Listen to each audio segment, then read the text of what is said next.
We're bringing you to another of Europe's most attractive and historic cities, Salzburg, Austria.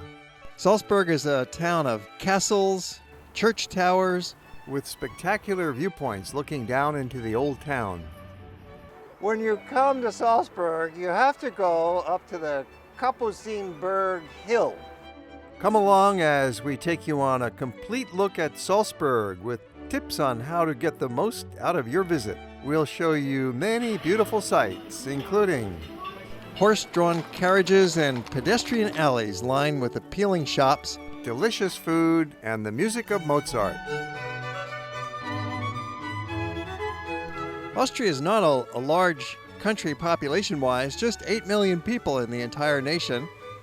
And Salzburg, while it's one of the major cities, is a relatively small place with a population of about 200,000, making it the fourth largest city in the country. Nestled in the alpine foothills of Austria, this cozy town and surrounding scenic areas have so much to offer that you could easily spend 3 enjoyable days here, especially if you venture into the lake and mountain districts for day trips. Or if you have less time, squeeze our suggestions together, and you can still get a whole lot out of 1 or 2 days visiting this UNESCO World Heritage Site, recently ranked among the world's top 20 cities by Condé Nast and Travel and Leisure magazines. To summarize the essence of Salzburg in a nutshell, at the center of town is the Getreidegasse.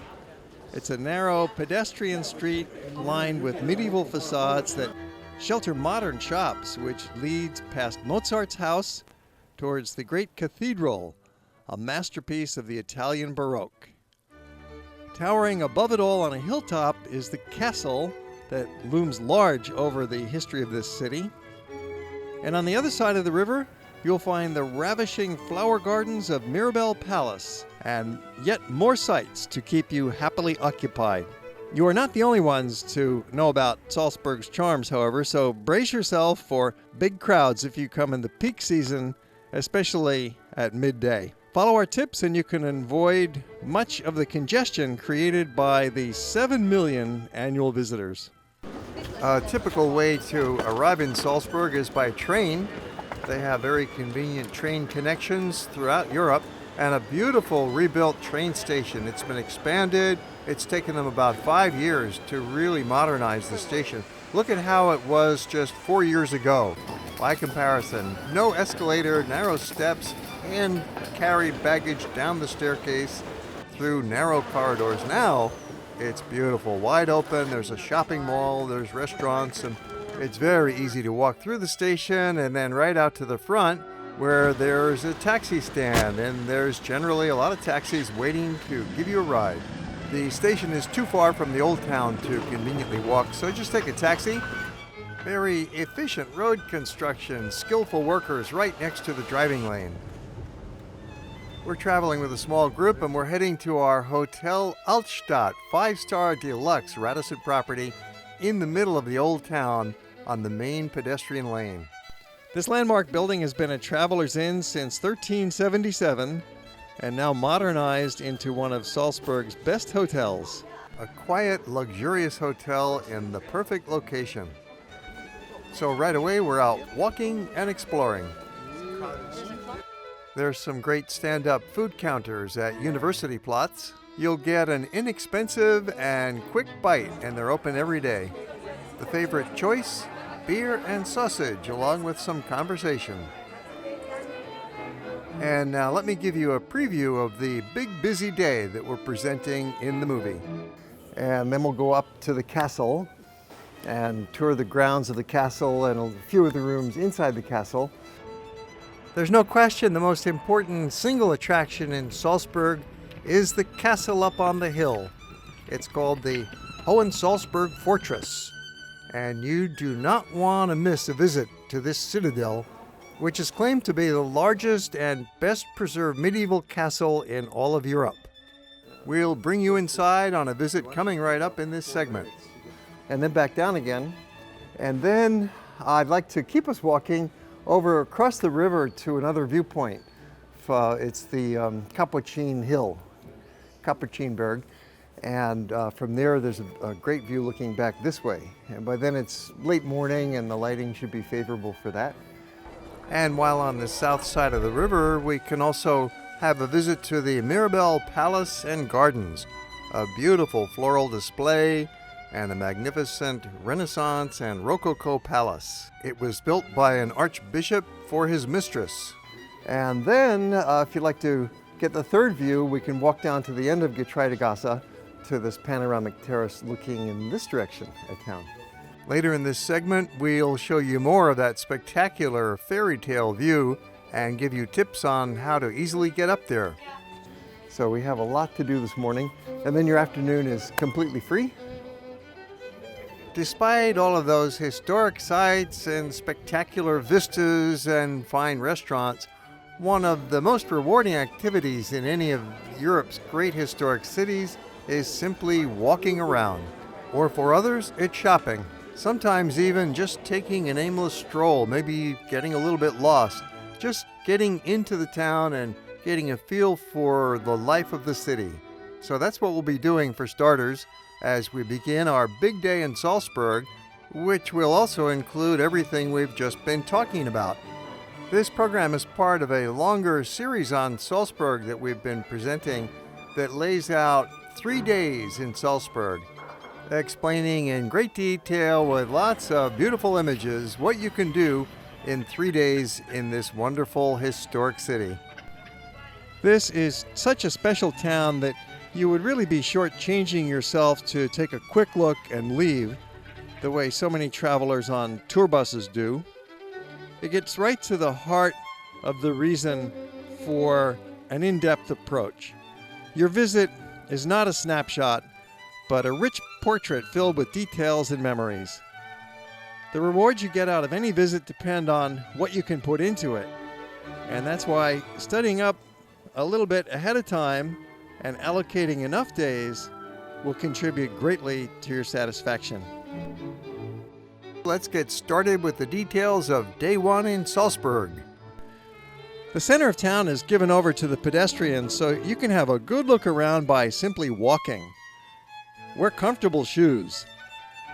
There's certainly a lot of interesting history you may absorb here with visits to some of the museums, to the castle, the palaces, but really it's the ambience of the town itself that is most attractive.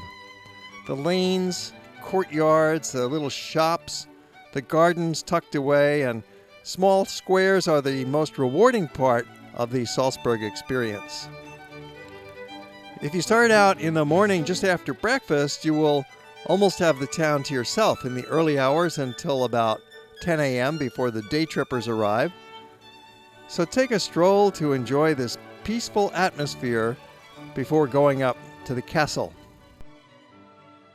The old town of Salzburg is one of the great pedestrian zones in Europe, especially the main lane. It's called Judengasse at one end, and at the other end it's the Getreidegasse. It's almost a mile long, lined with shops, of course, and lots of cafes and restaurants and bars, and there's a few hotels on Getreidegasse. And then you've got your little side lanes that come off of it as well. It's a grid in the old town. It's a little crisscross network of these side lanes. So be sure to duck into some of them. Some of them have internal courtyards as well. And it really rounds out your visiting experience here in Salzburg. So begin at the Judengasse end, which 500 years ago was the Jewish neighborhood. The lane starts at a small square called Marktplatz, which was the main square in the Middle Ages. The lane then narrows and curves around the bend out of sight, heading into the old town center. And along the way, there's many side streets and alleys and covered arcades leading off from the main route, making this an adventurous walking experience if you meander through these enticing detours. A few hundred feet along Judengasse on your left, you'll see the broad square called Alter Markt, which means the old market square. And today it's still a thriving marketplace selling mostly tourist items, postcards, Mozart candies, toys, and t-shirts. Among the pastel-colored Baroque stucco facades, you will find the famous Cafe Tomaselli, which recently enjoyed its 300th anniversary. One of the most famous coffee shops in town is the Cafe Tomaselli, perhaps the oldest coffee shop in the world. In such a quality coffee house, one takes time for reflection, musing on the hustle and bustle, watching, enjoying some pastries, and selecting from a variety of coffee to suit your mood. Bear left at the end of the square and swing back around through Goldgasse and Broadgasse. Salzburg has a dozen or more of these little side lanes that are really picturesque. This is Goldgasse, and it comes off of the Alter Markt, one of the main squares in town. And it's just a few blocks long, and you can come down here, do some more shopping. There's cafes, get away from the crowd a little bit on these side lanes. Returning to the main lane, which now changes names to Getreidegasse. The Getreidegasse gets very busy during the day, say from 11 o'clock until 3 o'clock especially. It's packed with tourists, but if you come earlier or later, it's less busy. We provide a very detailed look at walking through the little side alleys and along the main lane of Salzburg in a separate movie you can find on our YouTube channel. Now it's time to go up the hill and have a look at the famous castle. It's not enough to just simply look at it from down below, although unfortunately that's all many visitors ever do. They look up the hill, they see this impressive white castle, and they think they've seen it. But no, you need to go up and walk through the grounds and really get a feeling for it. And it's quite easy to do.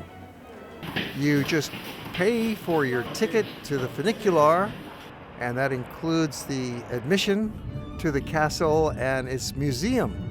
So when you're up there, you get to go inside and see a wonderful display of the historic armor, furniture, and some original rooms with the wooden ceilings inside the castle. Called the Hohensalzburg Fortress, this castle is so big that it feels like you're walking through a medieval village, not just a building with walls around it. It seems like one of those spectacular old towns that was fortified with turrets and walls and courtyards and moats beyond. More like a city than a castle, and indeed, that's how it functioned back then. There was 100 people who lived up here on the hilltop, and they had a source of water, they had their granary, they had all their food stored up here. In this one complex, you have all the variety of buildings and features that a village could need. There's the kitchens, there's the storehouses, the residences, the open courtyard, the workshops, and the great hall for the noble bishop who was running the show. And this courtyard was really a luxurious space for back then in the Middle Ages to have on a plateau on the top of a mountain, to have a nice level space like this. It's really remarkable. So this would have been a very comfortable home for the archbishops. Your ticket includes admission inside the castle to the museum, where you'll see exhibits about the various archbishops and the history of the region. And there's also plans and three-dimensional models showing the growth of the castle and of the town below. And there's a military museum with suits of armor and ancient weapons and some uniforms from World War I even. Inside you'll also see the intricate Gothic wood carvings and ornamental paintings that decorate the Golden Hall and the Golden Chamber. Many evenings there are chamber music concerts here that take advantage of the excellent acoustics and small size of the Princess Room.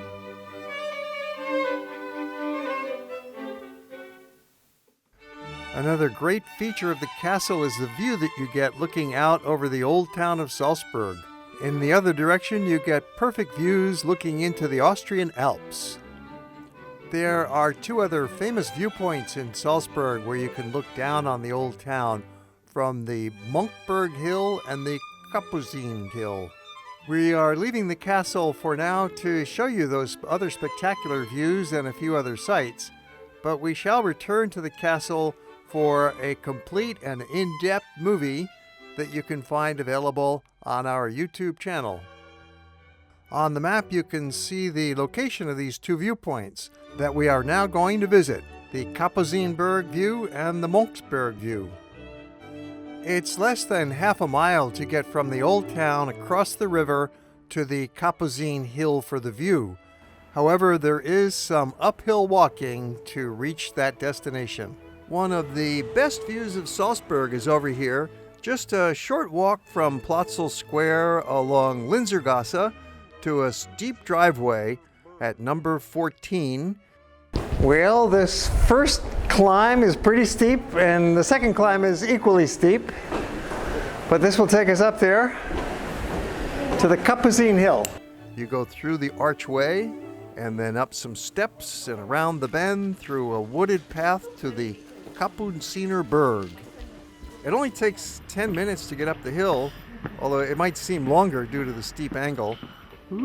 But it's certainly worth the walk, even if you find it a bit strenuous. Okay, it's more than a bit strenuous, it's strenuous, and for some people, it would be very strenuous. It's a bit of a hike to get up here, this Kapuzin Hill, but it only hurts for a little while. It's worth it, it's worth it.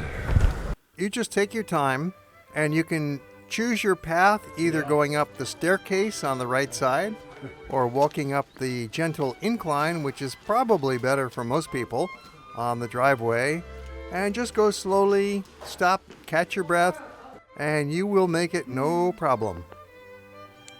When you get around the bend of that steep incline, it gets much easier all of a sudden. Oh, this is very pleasant. You're walking along a path in the forest. Beautiful foliage, you get glimpses of a view down below. As you walk along here, you're going to see a viewpoint, and so go ahead and take a look, but don't be deluded. This is not the correct view. This is only a preliminary view. This is really nothing compared to what you're about to see, which means you have to keep walking a little bit further, but this is very easy section. It's all level, and then it's a little bit of a downhill to get to the main viewpoint. Even here, you've got to be careful to find the correct view because there's no sign.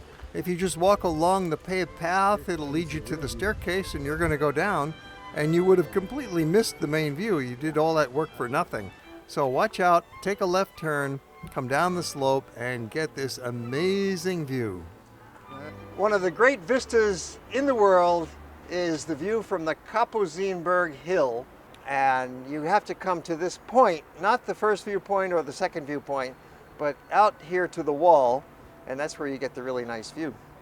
And we're looking out in the old town of Salzburg. There's the cathedral down there, and the castle up on the hill, the Hohen-Salzburg fortress. So you've got to climb up. It's only like walking up a 10-story building. That's easy to do. And it's good any time of day, really. Morning is good, and midday is also very good. And when you're shooting, you might even frame your shot to take advantage of the trees that are just there. And of course, you'll want to get in the picture as well too, but get some shots without any people just to enjoy the view itself. When finished, you could descend that hill the same way you came up, or better yet, just walk down the staircase. You'll find it going down to the left side after you leave the viewpoint terrace. Down the steps we go. Oh yeah. At least it's organized. It's not a muddy hill. Just go down, down, down. There's a railing if you need it. You could have walked up the hill on this staircase, but we find it easier to walk up the driveway and sloping hillside as we showed you earlier. And then it's also easier to walk down the staircase. There's just something, it seems, in the geographic dynamics that makes your overall round trip flow better that way. The Tourist Information Office has an excellent website with a lot of great information. However, they recommend that you get to the viewpoint by walking up these steps. We suggest you walk down these steps. There is a monastery up on the hill. It's the Capuchin Monastery, which gives its name to the mountain, the Kapuzinerberg. It was founded way back in 1594 by Archbishop Wolf Dietrich. But human settlement on this hill goes back much further in time. There's been archaeological diggings that have found remains of Neolithic settlements in 1000 BC up here. It was a naturally protected site, good for a defensive village. This staircase even has a name. It's the Steinstiege, which means stone staircase. And it'll bring you down to a hidden little medieval neighborhood along the Steingasse, another narrow cobblestone alley of great charm. The name Steingasse means stone alley, which, as you see, is very appropriate with these cobble pavings and old stone buildings lining both sides. It's an ancient lane that has its roots perhaps in the Roman days, 2,000 years ago, and certainly occupied during the Middle Ages. It was a busy traffic zone because it was a big connection for bringing salt into the city. And that was a major factor in the economy of this area. It runs parallel to the Salzburg River, and so it attracted a lot of trades that needed water, such as tanners and dyers and butchers. The dockers and potters were here as well. In the Middle Ages, it was part of the road network leading south to Italy. The most famous resident was Joseph Moore, who was born here in 1792 and later wrote Silent Night. This little street is less than a kilometer long, but it's still a busy place with mostly apartments along both sides. There's a wine bar towards the end, the Andreas Hofer Weinstube. The map shows where we've been walking on Steingasse, and now we're heading around the bend to Platzl and Linzergasse. Lovely pedestrian areas with shops and restaurants. There's also an excellent wine bar here called Wine & Co. It's a part of a chain that you find in other cities as well, and it's a very popular gathering spot for locals at night. Continue walking along Linzergasse, and notice there's a lot of different restaurants here serving traditional foods, and you might even find that the prices on this side of the river are a little bit lower than over in the more touristic center of the old town. Visitors rarely get this far, and yet it's only a 5-minute walk to get here, and very authentic. Another 4 blocks to Mirabell Gardens, and along the way you'll pass the Mozart house. And this is where young Wolfgang and his family moved when he was 17 years old. Here he actually wrote countless symphonies, serenades, divertimenti, and 5 concerts for violin and piano. Some of those original manuscripts are on display in the cases, along with his pianos and some original furnishings. It's on Marktplatz, which is also the location of another great creation by Fischer von Erlach, the Church of the Holy Trinity, or called Dreifaltigkeitskirche, a beautiful Baroque architectural monument, his first work in Salzburg. It foreshadows the great Karlskirche in Vienna, also by von Erlach. Mirabell Gardens were also originally designed by Fischer von Erlach in 1689, but then the gardens and palace were redesigned 30 years later by another great star of Austrian architecture, Lucas von Hildebrandt, and they've pretty much remained the same ever since that time. The beautifully manicured flower beds are ablaze with bright red and yellow colors that contrast sharply with the expansive green lawns, interspersed with many statues and large fountains. So take a stroll, sit on a bench, listen to the fountains burbling, and look at the palace beyond for the complete experience. Be sure to take a walk a few flights up the cherub staircase that was designed in 1723 in an engaging, whimsical Baroque style with marble cherubs lounging along the most attractive banister you've ever seen. Mirabell Palace has a fascinating history. It was built originally by Wolf Dietrich, the same archbishop who initiated the cathedral construction, and he built it for his mistress, with whom he had a dozen children. The Catholic Church in those days was more tolerant of fatherhood among the clergy than it is today. Even some popes were known to have had mistresses and children.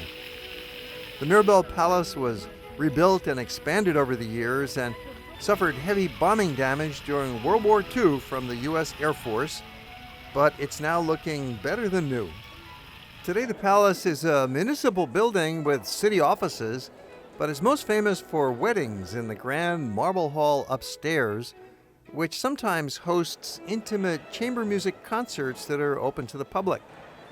If you're here on a weekend, you'll likely see bridal couples in their parties in the gardens, sipping champagne, taking pictures, and having a ball. It's a lovely romantic scene here.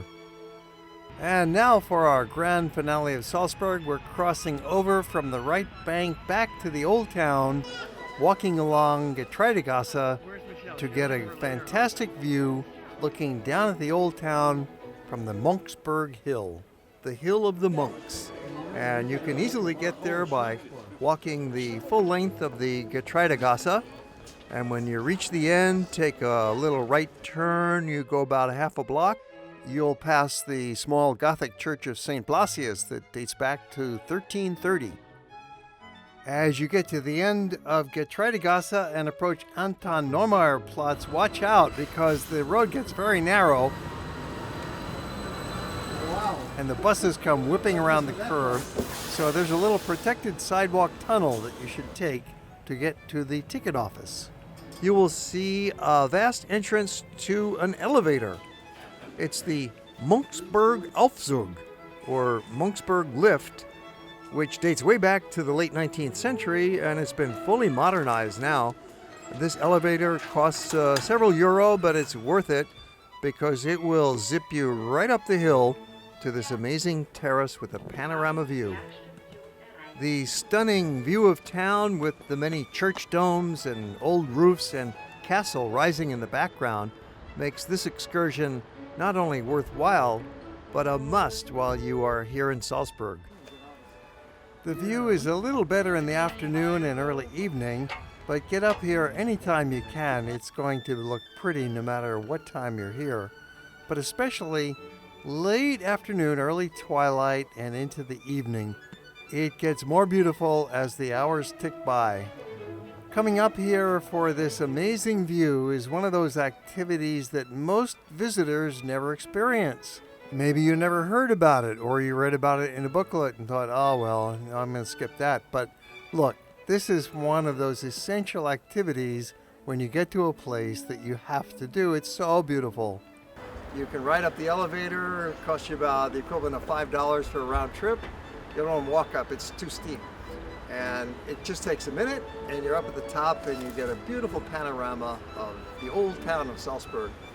They also have a bar and restaurant up here if you want to sit and enjoy the evening. You can watch the twilight come in and the lights come on, and that's also a very nice experience. Called the M32, this deluxe restaurant serves dinner indoors or drinks out on their open terrace, so this would be a perfect place to drop anchor for a while. But everything is high up here, including the prices at the restaurant. But for this view, you can understandably pay a little bit more. You'll find that early twilight is a perfect time to get up here because you've got very nice, even lighting over the whole town and the castle, and that makes for a wonderful, well-lit photograph and a marvelous view. And then as it gets a little darker, the lights come on, and it gets darker yet, and you have more lights and a deep blue sky. It takes a couple hours for that gradual transformation, so early twilight would be a good time to have a meal. You can start out with some drinks on the terrace, and as it gets a little darker, head inside, start having dinner, and complete your meal. Pop back outside, take another look at the view, take a few more pictures, and come on back into this lovely restaurant. Of course, you don't have to buy anything once you're up on the terrace. You don't have to have a drink. This is a public space, and you're welcome to simply enjoy the view and take your pictures and then head back down. The easiest way back down is back on the elevator, so you'll want to buy a round-trip ticket when you first enter the elevator. And that completes day one in Salzburg, one of the great days of your life.